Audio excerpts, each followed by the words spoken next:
Good morning, Green Hills family. It is a delight to be here the third time with you.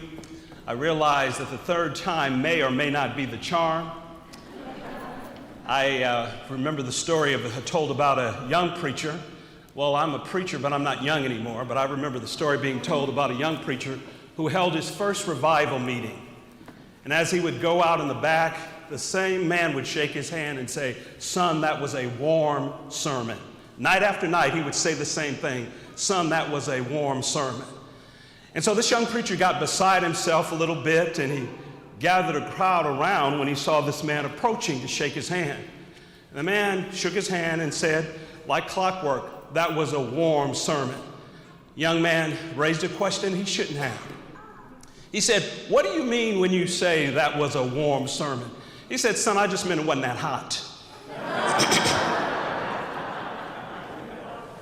So hopefully this sermon will inspire you not because of the messenger, but because of the message being from God.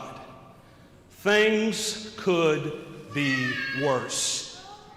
Things could be worse. And we hear that, of course, with resounding familiarity, almost cliche familiarity. But after COVID-19, and as we are still going on, hopefully to the outskirts of this pandemic, we understand that a little better. But for those of us who have been Christians even before COVID-19, we realize that we serve a God that is able to help us meander all of the challenges we find in our lives, the hills and the valleys. So when some utter the phrase, "It could be worse," with bottom drawer pessimism, and others do it with top shelf optimism, we realize that were it not for God, think back at a point in your life when you couldn't do it by yourself. Think back at a point in your life when you had no answers. Were it not for God, life could have been worse. Life would have been worse. In our text today, David hovers over that same theme, how nobody but God can make hard time living bearable and better. Were it not for God. Now, I'm going to tell you all three things just in case I don't get to all of them, right? Because I understand you have a different tradition about how long a sermon should be. Were it not for God, our enemies would have won. Were it not for God, our storms would still be raging. And were it not for God, we would not be free. First of all, were it not for God, point number one, were it not for God, your enemies would have won.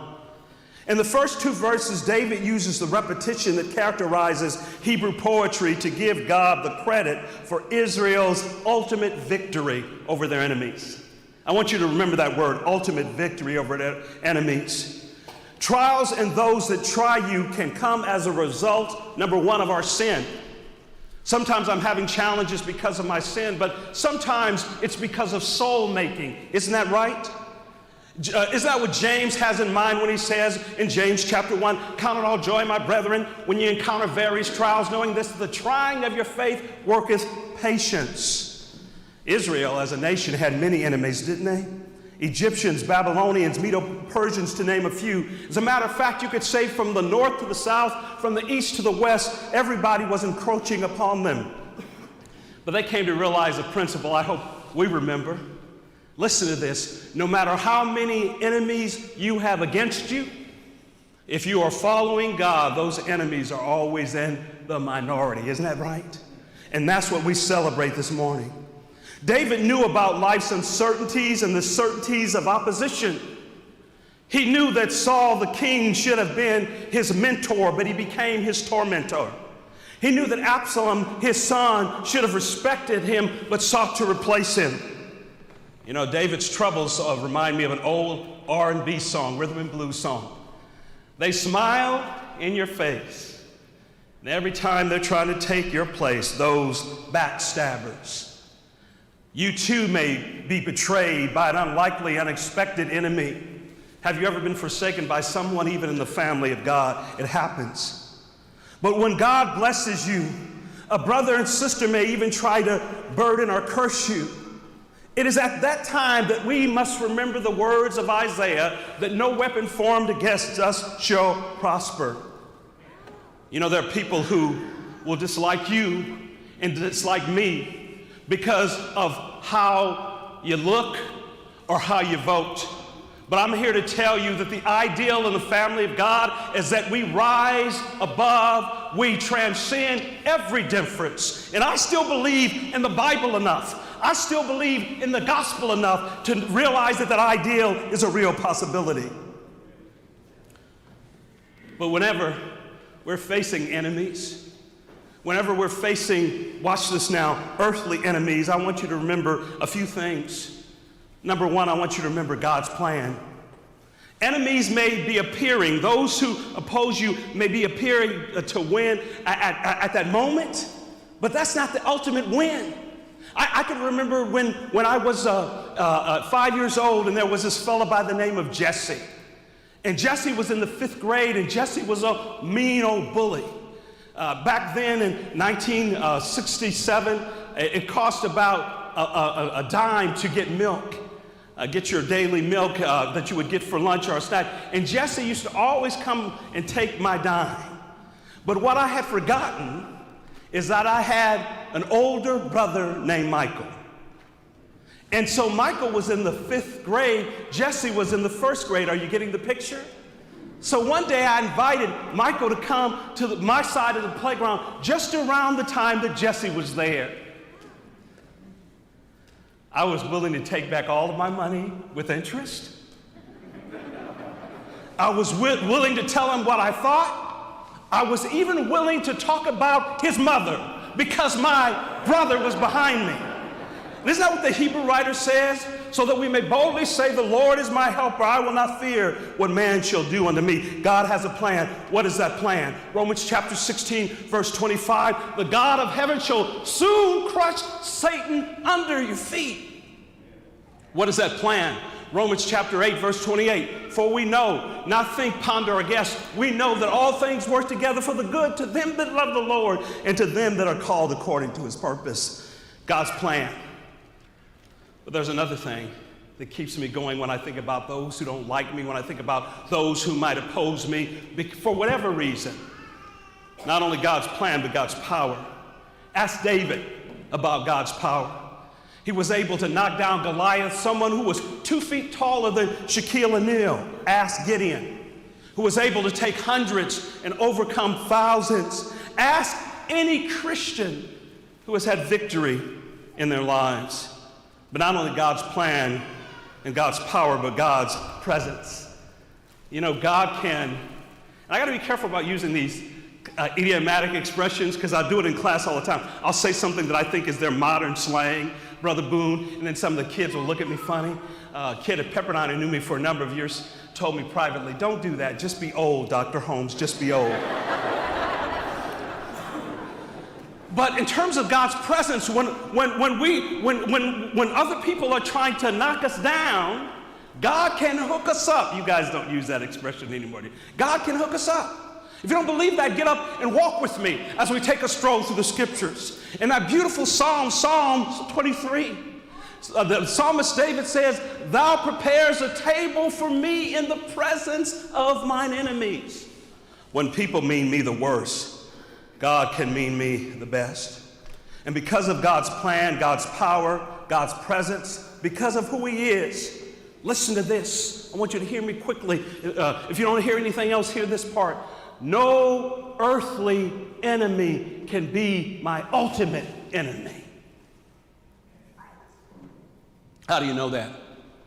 Ephesians chapter 6.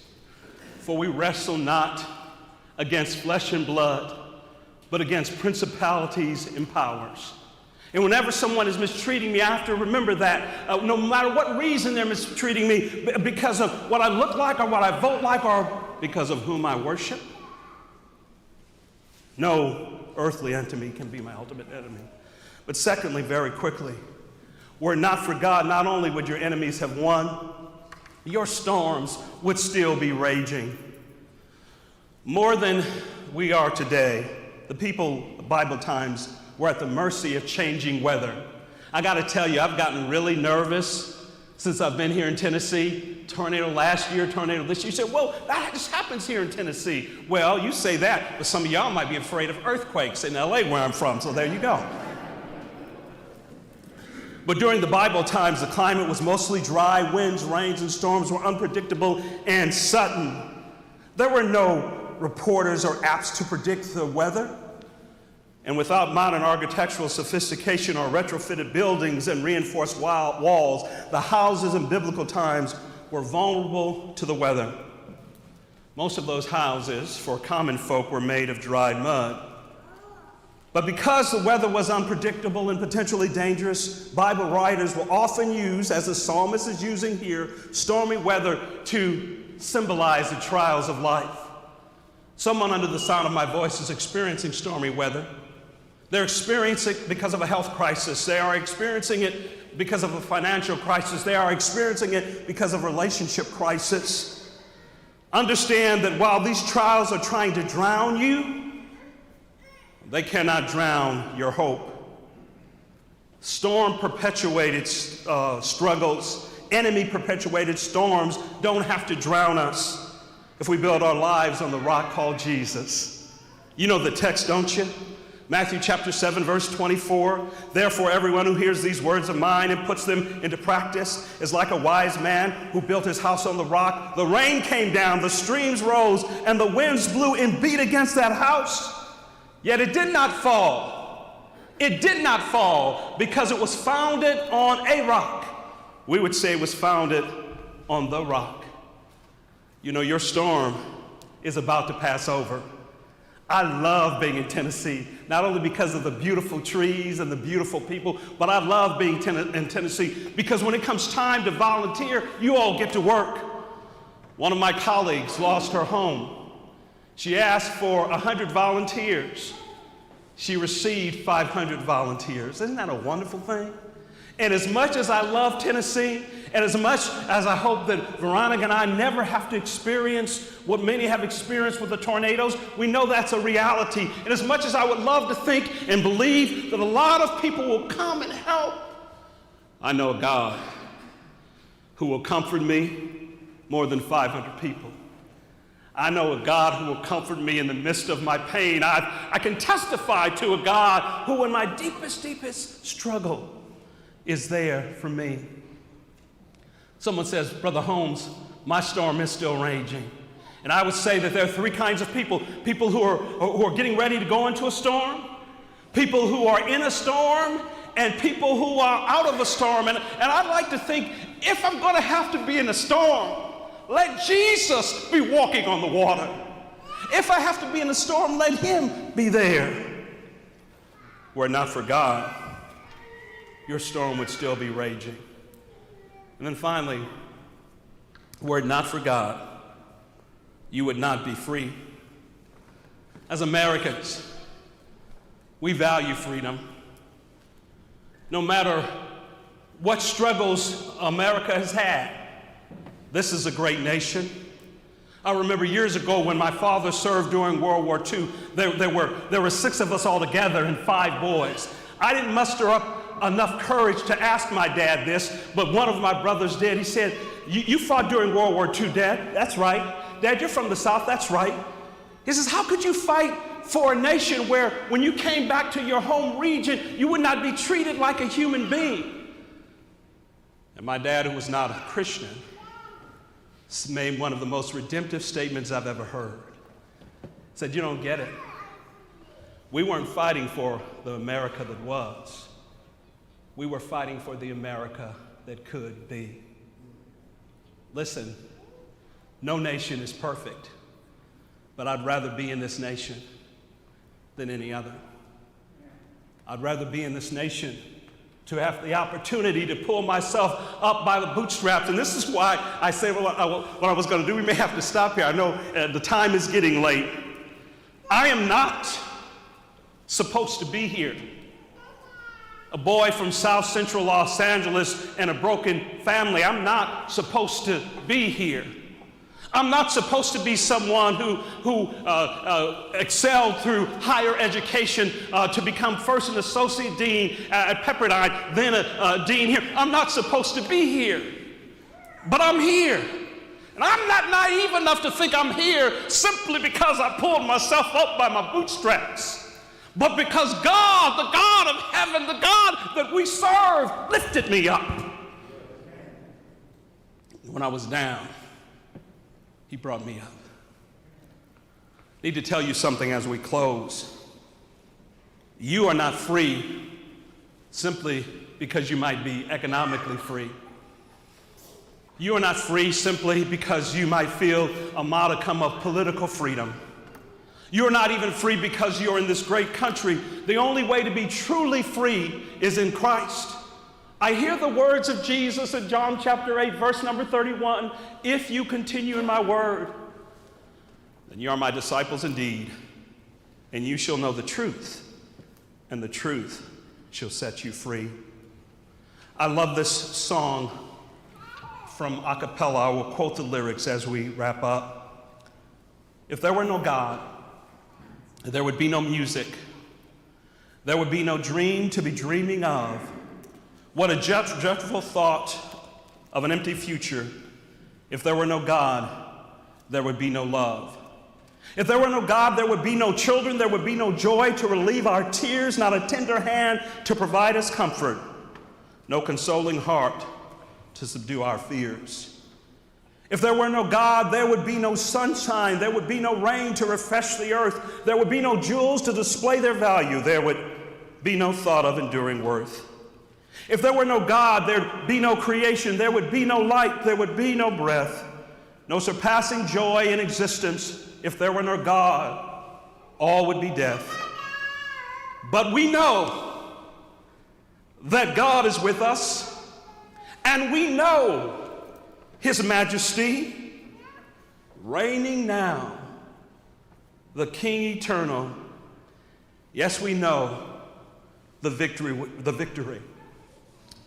The psalmist says in another psalm, I once was young, now I'm old, but I've never seen the righteous forsaken.